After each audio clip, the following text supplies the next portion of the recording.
They always say fire does not warn before it burns, but nobody told Ada that fire also has a memory. It remembers the smallest mistake. It remembers the tiniest spark. And on the hottest afternoon of the year, when the whole city was dry like abandoned wood, one forgotten iron turned her entire life into smoke, tears, and ash. But this is not just a story about fire. It is a story about how one mistake can change a family forever, how a single moment can break a home, and how the dry season can turn a small spark into a disaster that nobody can forget. Before that day, Ada believed bad things only happened to careless people. But life was waiting to show her that even the most careful person can make one mistake. And sometimes, that one mistake can burn everything you love. Welcome to Nightfall Tales by Wura, where every story touches the heart and teaches a lesson. Sit back, and let this tale guide you through the fire we sometimes create without knowing. The sun that day was not friendly. It hung in the sky like a burning pot, pouring heat on the entire city of Amber Street. Every roof looked hot enough to fry an egg. Every tree stood tired. Even the wind refused to blow. It was the heart of dry season, the time when everything turned brown, dusty, and thirsty. Ada opened her window and coughed a little as dust sneaked into her room. She was preparing for work, running late but still trying to arrange her hair properly. She always liked to look neat. Her mother used to say, "Ada, you don't know who is watching. Always leave the house like you are going to meet a king." Living alone in her small self-contained apartment had taught Ada to be responsible. She cleaned often, arranged things properly, and hardly forgot anything, hardly. But that morning, her mind was flying around. She had a big presentation at work, her boss had been shouting at everyone for weeks, and she had not slept well because the heat was too much. She pressed her blue shirt with her iron, smoothing the last corner. Her phone beeped a message from her colleague, Ben. "Ben, Ada, where are you? Olga is boiling already. Hurry." Ada sighed. She rushed to check the mirror. She took her bag. She hurried to the door. She checked again if she had her ID card. She locked her door in a hurry. She ran down the stairs, breathing fast. But she didn't look back at the small table beside her bed. She didn't see the iron still plugged into the socket, lying face down on her shirt, quietly growing hotter, quietly waiting. The entire compound felt sleepy, quiet, and dry. People had gone to work. Only 2 houses away, Mama Uche sat outside fanning herself with an old newspaper. "This heat will kill someone one day," she complained. Ada greeted her quickly and rushed out to find a bike. She didn't know the truth. That the heat was not waiting to kill someone. The iron in her room was already planning it. The office was cold because the generator-powered ACs were working non-stop. Ada felt relieved when she stepped inside. The heat outside was like punishment. Her boss, Mr. Daniel, looked at her with his usual sharp eyes. "You're late," he said. "I'm sorry, sir," Ada replied. But as she sat at her desk, something strange happened. She felt a sudden fear, a small, quiet fear that crawled up her spine. Something whispered in her heart, "Check home." But she pushed the thought away. She always unplugged her iron. She was sure. At least, she thought she was. Ben rolled his chair closer. "You okay?" "I'm fine," she lied. But her fingers were shaking a little. During the presentation, she performed well. Her boss nodded more than once. Everyone clapped. But Ada's mind kept flashing back to her room, her bed, her iron, her socket. After the meeting, she stepped outside to get fresh air. But the hot wind outside slapped her face. The air smelled strange, like something burning far away. People on the street complained, "The sun is too much today. Even inside my nose is hot. Dry season is getting worse." Another whisper rose in Ada's chest. "Check home." She brought out her phone and quickly dialed her neighbor, Mama Queen, the woman who lived next door and always sat by her window. The call rang. And rang. And rang. No answer. Ada felt her stomach twist. She called again. Still nothing. She told Ben, "Something doesn't feel right." "It's just stress," Ben replied. "This heat is making everybody think too much." She nodded, but her heart refused to rest. Some mistakes hide quietly, until they wake up. Back in Ada's room, the iron had grown dangerously hot. The shirt beneath it was no longer blue, it was turning brown, then black, then turning into ash silently. A tiny smoke line rose. Thin. Quiet. Almost invisible. The air in the room was already hot because of the dry season. No wind. No moisture. Everything was dry like paper. The curtains. The mattress. The books on the shelf. Even the clothes hanging by the window. The smoke touched the curtain. The curtain caught it. And in less than 1 minute, a small fire appeared, shy at first, like a candle flame. Then the flame breathed in the dry air. And it grew. The curtain caught fire fully. The fire climbed up, licking the wall, running like it had been waiting for this moment. Within 5 minutes, Ada's room was burning. The flame danced fast, spreading like it knew the whole house. Mama Queen, who had stepped out to buy water, returned to see smoke escaping from Ada's window. She screamed, "Fire! Fire, oh! Ada's room is burning!" People ran out of their apartments. Some carried buckets. Some shouted for help. Some stood far away, afraid the fire would jump to their rooms, because in dry season, fire spreads like gossip. Someone shouted, "Call Ada! Call her now!" Mama Queen dialed again. Ada, in the office, saw the call and picked it immediately. "Allo, Mama Queen? Ada! Your house! Fire! Fire is coming out from your window!" Ada froze. Her phone almost dropped. Her breath disappeared. Her heart stopped for a second. "What? My house? Which fire? Run home now. The fire is big. People are shouting." Ada didn't wait a second. She grabbed her bag and ran out of the office, tears filling her eyes. Ben followed her, calling other colleagues for help. Ada's legs shook as she rushed outside. The heat felt hotter. The city felt louder. The world felt smaller. "How did this happen?" she cried as she jumped on a bike. The bike man tried to calm her, but she couldn't hear anything. All she knew was that her room, the place she slept, dreamed, cried, and laughed, was burning. And she remembered something. A memory that fell on her heart like a heavy stone. Did I unplug the iron? The bike raced forward. Smoke was now visible in the sky, dark, angry, rising from her street.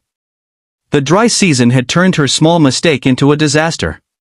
And as she got closer to her compound, she heard screams, she saw people running, she saw firefighters struggling with hoses, she saw neighbors crying. And she saw her window. Completely swallowed by fire. And Ada let out a scream she never knew she had inside her. Ada jumped off the bike even before it stopped. Her legs almost failed her as she ran toward the burning building. Smoke filled the air like a dark cloud, covering the sky above Amber Street. People surrounded the compound, some crying, some shouting, some helping, some only watching, helpless and scared. The firefighters were already there, spraying water with long hoses, but the fire behaved like a wild animal that refused to be controlled. The dry season made everything worse. Every drop of water dried up almost immediately, turning into white steam before it even touched the flames. "Ada! Ada, don't go near!" Ben grabbed her arm as she tried to run closer. But Ada fell to her knees, shaking, tears blurring her eyes. "That's my room. My things. My documents. My life," she cried. Mama Queen rushed to her side and held her tight. "My daughter, take heart. Your life is more important. We thank God you are alive." But Ada wasn't listening. Her eyes were stuck on the burning window of her apartment. The same window where she always kept her flowers. The same window where she prayed every morning. The same window where she would sit and watch children play in the street. Now the window was gone. Flames were dancing inside it like evil spirits. "Please, save my things," Ada begged the firefighters. One of them looked at her with pity. "We're trying, madam. But the fire is too strong. The dry season is working against us." Minutes felt like hours. The fire kept growing, spreading from room to room. People carried their buckets and poured water from far away, afraid to get too close. A little boy cried as his mother dragged him back. "Don't go near the fire, Junior. This heat can kill." Ada's heart squeezed. Her room, the place she once called home, was slowly turning into black dust. The firefighters kept fighting. People kept shouting. Children kept crying. The sun kept burning the land. And in the middle of the chaos, Ada remembered something she wished she could forget. The iron. The iron on her blue shirt. The iron she didn't unplug. Her breath cracked. "This is my fault." The fire finally weakened after almost an hour of struggle. The water started winning. The flames became smaller, slower, weaker, until the last fire hissed and disappeared. Smoke rose from the building like a sad ghost. Ada stood up slowly, shaking like a leaf. People gathered around her, waiting to see what she would do. She stepped forward, walking toward the blackened remains of the place she used to call home. The smell of burnt wood, burnt clothes, burnt dreams filled the air. Ash covered the ground like dirty snow. The walls were cracked. Her door was gone. Her bed? Burnt. Her clothes? Gone. Her documents? Ash. Her photographs? A memory. Ada covered her mouth, trying to hold back her scream. But she couldn't. She dropped to her knees again and cried loudly, from her chest, from her soul, from her deepest pain. People watched with pity. Some wiped their eyes. Even Ben looked away to hide his tears. Ada cried until her voice broke. Until her tears dried on her dusty cheeks. Until she felt empty, completely empty. For the first time in her life, she understood what it meant to be homeless. Ada stood inside what used to be her room. Only black walls remained. Her mattress was gone. Her clothes were ash. Her books were melted. Her dreams, scattered everywhere in tiny gray pieces. She picked up a burnt picture frame, the only thing left that still had a shape. It used to hold a picture of her and her mother when she graduated from school. Now the picture was gone, only the glass remained, cracked and black. She pressed the burnt frame to her chest and sobbed. Why? Why did this happen? Ben walked in carefully. He placed a hand on her shoulder. Ada, please come outside. The smoke is too much. You need fresh air. She shook her head. This is my fault, Ben. I left the iron on. I killed my own home. Ben breathed deeply. Ada, it was a mistake. Mistakes happen to everybody. Not this kind of mistake, she whispered. Not the kind that burns a house. Neighbors started whispering among themselves. She is a careful girl, how did she forget the iron? This is why dry season is dangerous. Even small fire becomes big. God saved her. It could have been worse. See how everything burnt like paper, this heat is too much. Ada covered her face. Every whisper felt like a knife. Ben stepped in front of her. Ada, listen to me. You are alive. That is more important than anything you lost. But Ada shook her head stubbornly. I worked for years to save money for everything inside this room. My documents, my clothes, my bed, everything is gone, Ben. Ben didn't know what to say. So he simply sat beside her on the burnt floor. After a long silence, Ada whispered. I don't even have where to sleep tonight. You will stay with me, Ben said immediately. Ada looked up in surprise. No, I can't disturb you. You're not disturbing me. You need help, and I'm here. Please, Ada. Don't face this alone. She looked away, tears falling again. She felt broken, empty, lost. But she nodded slowly. Thank you. Ben held her hand gently. They sat like that, surrounded by ashes, heat, and the quiet sadness of something that can never return. Later that evening, Ada walked out of the burnt building with slow steps. The sky was turning dark, but the heat was still in the air. Ben stood beside her like a silent guard. People greeted her with pity, offering kind words. Sorry, my daughter. God will replace everything you lost. Be strong. Don't cry again, Anne? But every word made her want to cry more. She couldn't stop looking back at the building. At her window. At the black walls. At the smoke still rising gently like a sad farewell. Then something unexpected happened. A little girl from the compound, Blessing, ran toward her with a small nylon bag. Auntie Ada, I brought something for you. Ada knelt down. What is it, my dear? Blessing opened the nylon. Inside was a cold sachet of pure water and a small biscuit. My mummy said we should give you. She said when fire burns things, people feel empty. So you should eat something. Ada's eyes filled again. She hugged the girl tightly. Thank you, Blessing. You don't know how much this means to me. People watched the scene and wiped their eyes. Ben whispered. You see? You're not alone. Ada nodded and stood up, feeling a tiny bit stronger than before. Even though her room was gone. Even though her things were gone. Her hope didn't completely burn. Ben walked her toward his apartment. You'll stay with me until we figure things out, he said. Ada took a deep breath. The night wind finally blew, soft, calm, comforting. For the first time since morning, Ada felt a small sense of peace. But this was only the beginning. The fire had taken her home. But it was about to reveal secrets. Shake friendships. And change her life in ways she could never imagine. The next morning, the sun rose slowly over Amber Street, but it brought no comfort. The city was still hot and dry. Dust floated everywhere. The smell of smoke lingered like a sad memory. Neighbors walked carefully over blackened stones and ashes, picking their way through what was left behind. Ada woke up on Ben's small couch. Her body ached, but it was nothing compared to the ache in her heart. She touched her face, remembering the burnt smell still clinging to her hair and clothes. Ben came into the room with breakfast. He placed a plate of eggs, bread, and tea in front of her. Eat something. You'll feel better, he said softly.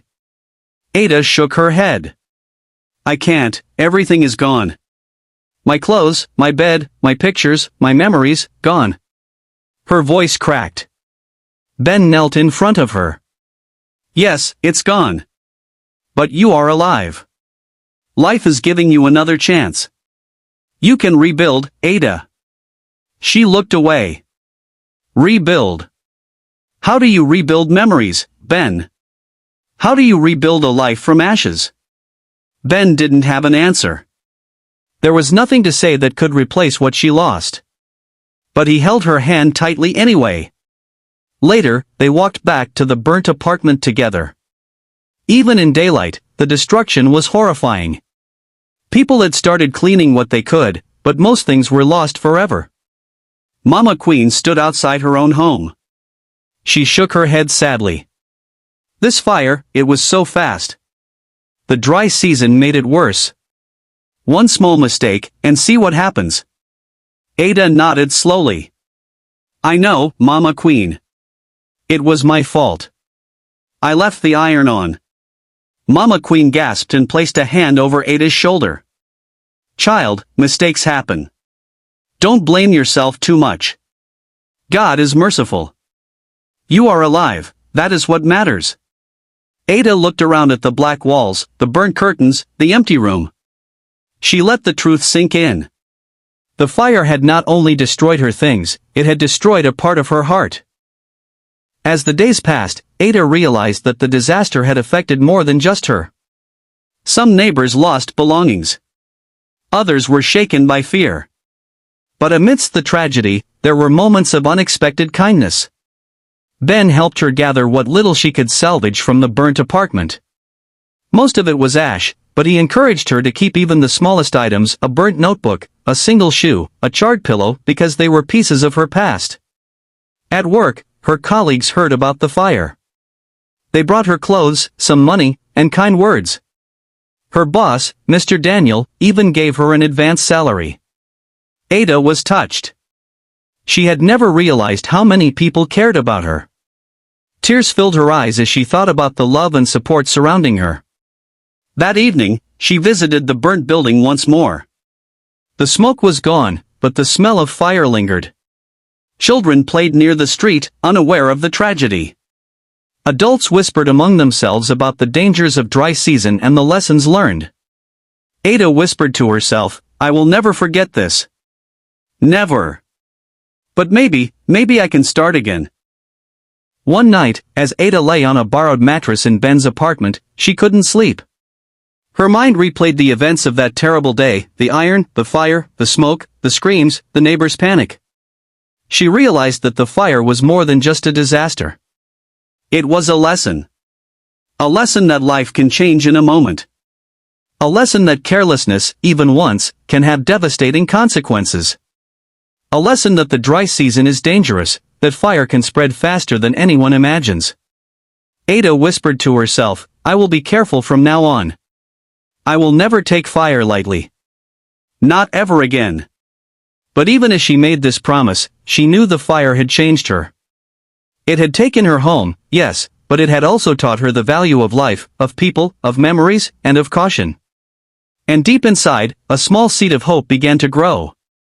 She would rebuild. Slowly, carefully, step by step. She would rise from the ashes. The dry season fire had destroyed her room, but it could not destroy her spirit. Ada closed her eyes and finally slept, holding onto Ben's hand, knowing that no matter what, she would not face the fire alone. The morning sun was gentler that day, soft and kind, as if the world had forgiven itself for yesterday's tragedy. But for Ada, the memory of the fire still burned deep in her heart. Every corner of her mind remembered the crackle of flames, the smoke curling into the sky, the smell of ash, and the tears of neighbors who had watched helplessly. Ben handed her a cup of tea and smiled gently. "You ready to face the day?" Ada nodded, taking a deep sip. I think I am. I have to start again. Slowly, carefully. But I will." Her apartment was gone, her things were gone, but she had something more precious now, a clear understanding of life, love, and the fragility of the world around her. The neighbors who had once watched from afar now came closer, offering small gifts, words of encouragement, even helping her clean the burnt apartment. Everyone wanted to help. And slowly, very slowly, Ada began to piece together what had been lost. That evening, she visited the ruins one last time.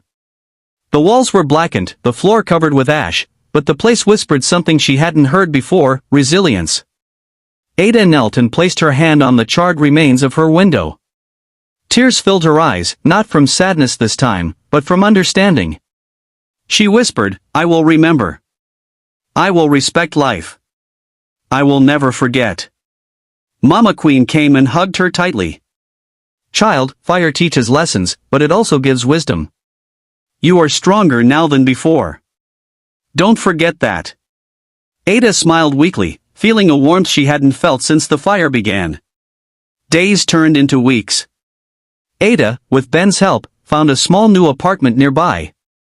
She bought a new iron, but this time she made a rule: always unplug it. Always respect fire. Always respect life. The dry season had tested her, but it had not defeated her. It had taken her possessions, yes, but it had given her courage, wisdom, and a new appreciation for the people who loved her. One evening, as she sat by her new window watching children play in the street, she whispered softly, "Fire may destroy things, but it cannot destroy hope. It cannot destroy love. And it cannot destroy a heart that refuses to give up." And so, Ada rose from the ashes. Stronger. Wiser. More careful. more grateful. The dry season fire had taken much from her, but it had left something that mattered more than anything, the unbroken spirit of a survivor. The city of Amber Street continued to shine under the relentless sun. But Ada knew now that even the brightest sun, combined with one small spark, could destroy everything, if you forget to respect it. And she promised herself, as she watched the smoke rise one last time from the burnt apartment across the street, that she would never forget the lesson of the dry season fire. And that was the story of Ada. A young woman whose life changed in one hot afternoon. Not because she was careless. Not because she was unlucky. But because sometimes, all it takes is one small mistake in the wrong season. For everything you love to disappear in a single breath of fire. The flames that swallowed her home did more than burn clothes, walls, and furniture. They burned memories. Dreams. And the life she worked so hard to build. But from those ashes, something else was born. Wisdom, strength, and a new understanding of how fragile life truly is. Fire does not shout before it strikes. It does not beg you to be careful. It does not warn you twice. Especially during the dry season, when the air is hot. The ground is thirsty. And the wind is silent. Even the smallest spark can become a monster. Ada learned this lesson in the hardest way. Through pain, through tears. Through helpless screams. Through the fear of watching her world disappear. But she also learned something deeper. That no matter how hot the fire burns, it cannot destroy a heart that refuses to give up. It cannot erase kindness. It cannot silence hope. And it cannot stop the people who choose to stand beside you when everything else falls apart. Because in the middle of the smoke, in the middle of the destruction, in the middle of the ashes where her home once stood, Ada found love. She found community. She found people who lifted her up when she could not stand on her own. And she found the truth that every fire victim knows. You can lose everything you own, but you are never truly defeated, as long as your spirit is still alive. So let Ada's story remind you. Never joke with fire. Never leave heat unattended. Never underestimate the power of dry season. Always unplug your iron. Always switch off your gas. Always respect the little flames. Because they can grow into giants when you least expect it. The dry season does not forgive. Fire does not forget. And life gives only a moment to correct a mistake. Before the flames take over. But even after the fire. Even after the smoke clears. Even after the tears fall. There is always a chance to begin again. Just like Ada. You can rise. You can rebuild. You can start small and grow strong. Because your home may burn. Your room may turn to ash. Your things may disappear. But your courage, your hope, and your future remain inside you, untouched by fire. Thank you for watching this story. And remember, sometimes the strongest people are not the ones who never fall, but the ones who walk out of the fire, still holding on to hope. This has been Nightfall Tales by Wura, where stories rise like the moon, and lessons burn brighter than the sun.